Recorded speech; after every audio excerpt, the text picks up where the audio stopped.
पृथ्वी के दक्षिणी ध्रुव पर बर्फ की चादर को चीरती जा रही एक दरार वहाँ रिसर्च स्टेशनों को खतरे में डाल रही है। एक्सपर्ट्स को लगता है कि ध्रुवीय इलाके अंटार्कटिक की ये दरार बढ़ते बढ़ते बर्फीली चादर को फाड़ देगी और कई ग्लेशियर समुद्र में बह निकलेंगे। इससे जल स्तर और हमारी जलवायु पर कैसा असर पड़ेगा, जानिए। ब्रिटिश रिसर्च स्टेशन हेली 6 जगह बदल रहा है। इस बर्फ पर रहना अब खतरे से खाली नहीं। ट्रैक्टरों और बुलडोजरों की मदद से टनों भारी रिसर्च सेंटर को 23 किलोमीटर दूर जमीन पर ले जाया जा रहा है। हेली 6 बर्फ की विशाल चादर पर खड़ा था, लेकिन वहाँ एक बड़ी दरार पड़ चुकी है। दरार लगातार बढ़ती जा रही है। दरार बर्फ की चादर को तोड़कर हिमखंड बना सकती है।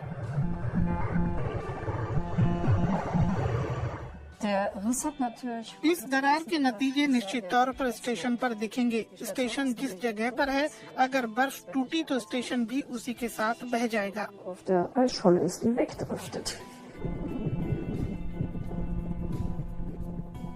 जर्मनी का अंटार्कटिक रिसर्च स्टेशन नोएमायर 3 भी बर्फ पर टिका है, लेकिन ये छोटा और ज्यादा स्थिर है। जब बर्फ टूटती है तो स्टेशन जमीन पर बना रहता है।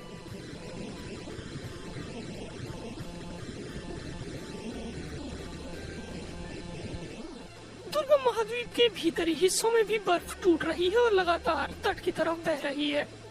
ये प्रक्रिया कितनी तेज होगी, ये हिमखंड के आकार और समुद्र पर निर्भर करता है।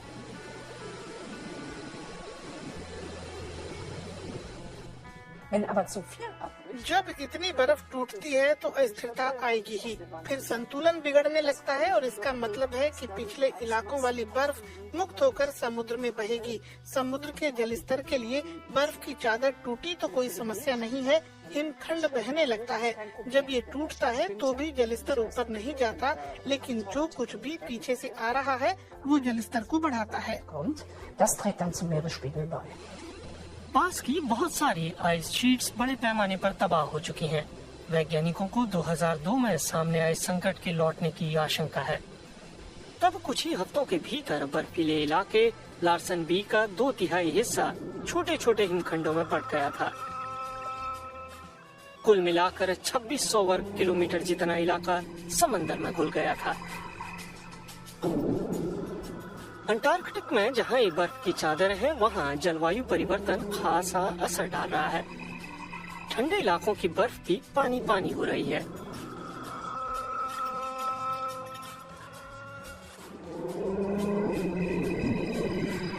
कई वैज्ञानिक इसके लिए जलवायु परिवर्तन को जिम्मेदार ठहराते हैं। ये तो तरफा असर है। पश्चिमी अंटार्कटिक में गर्म पानी की धारा बर्फ को नीचे से काट रही है। ऊपर की बर्फ पिघलने से तालाब बन रहे हैं।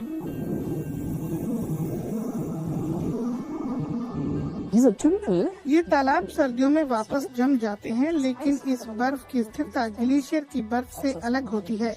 ये कुछ सॉफ्ट सी होती है। ताल बनना फिर जमना, साल दर साल इसकी पुनरावृत्ति होती है। इससे बर्फ नरम हो जाती है। वापस ब्रिटिश रिसर्च सेंटर में मार्च में इसे 8 महीने के लिए बंद कर दिया गया। इन सर्दियों में अंटार्कटिक में कोई रेस्क्यू ऑपरेशन नहीं होगा, क्योंकि कोई नहीं जानता कि आने वाले दिनों में दरार पड़ी बर्फ कैसा व्यवहार करेगी।